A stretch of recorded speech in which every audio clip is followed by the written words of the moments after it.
Okay, mag-ready na po tayo. Painitin na po natin ang ating lutuan.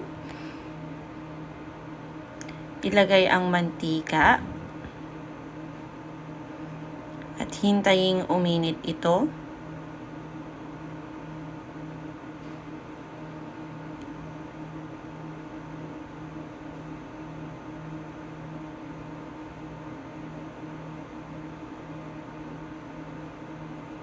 Kapag mainit na ang mantika, pwede na po nating simulang igisa ang bawang.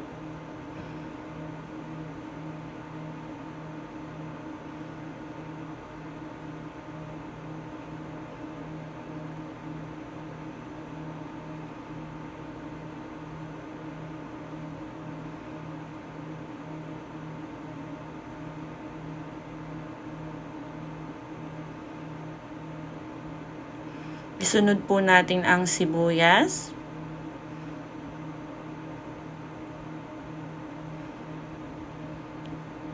At halu-haluin po ito hanggang mag-golden brown.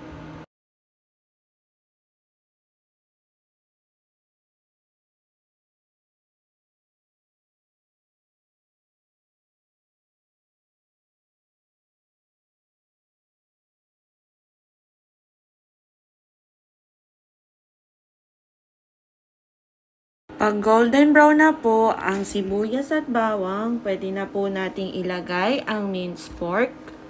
Halu-haluin lang po natin ito, igisa lang po natin ito, at hintayin po nating magmantika.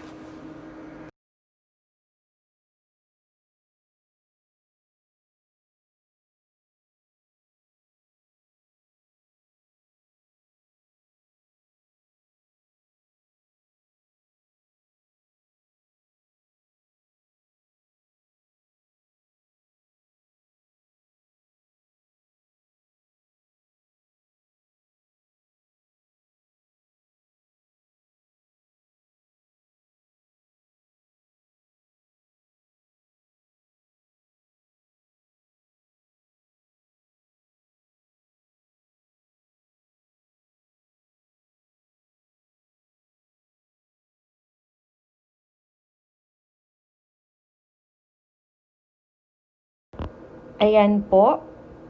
Pwede na po natin siyang lagyan ng patis. And then, halu-haluin lang po natin ulit.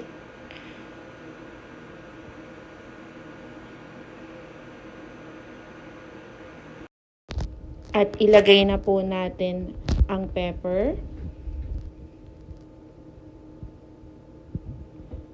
Halu-haluin pong muli para po lumasa ito sa karne.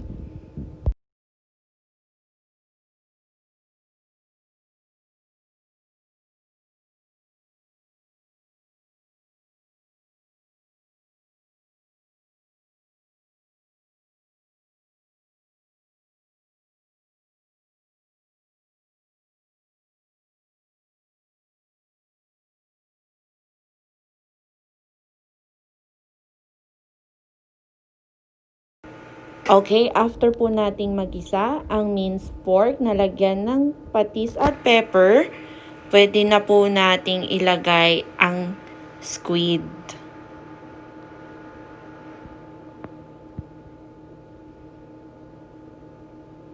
Halu-haluin lang po ito at hintayin pong maluto ang squid.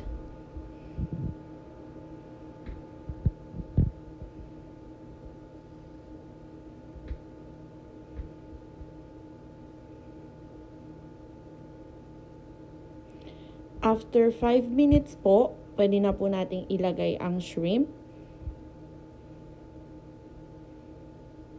Yung shrimp po ay babalatan natin.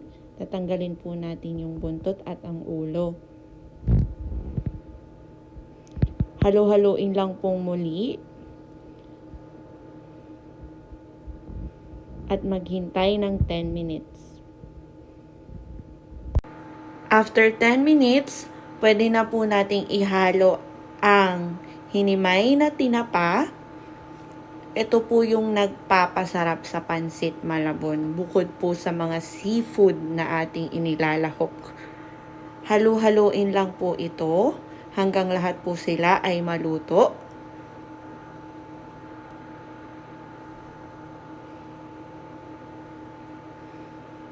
Maghintay po ng 5 minutes.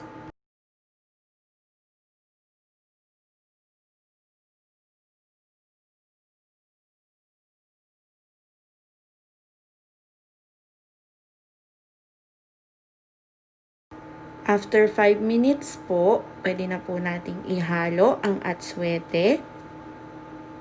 Ito po yung nagbibigay kulay sa ating Pancit Malabon.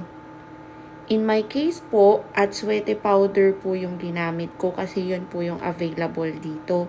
Pero sa Pinas po, pwede po yung mismong bunga, yung buto, ibababad lang sa water. Kapag kumukulo na po, pwede na po nating ihalo yung chicharon. Pwede pong chicharon baboy or kung ano pong chicharon meron kayo. In my case po, ang available lang po sa akin is yung fish cracker, which is masarap din po. Pero mas masarap po kung meron po kayong chicharon baboy.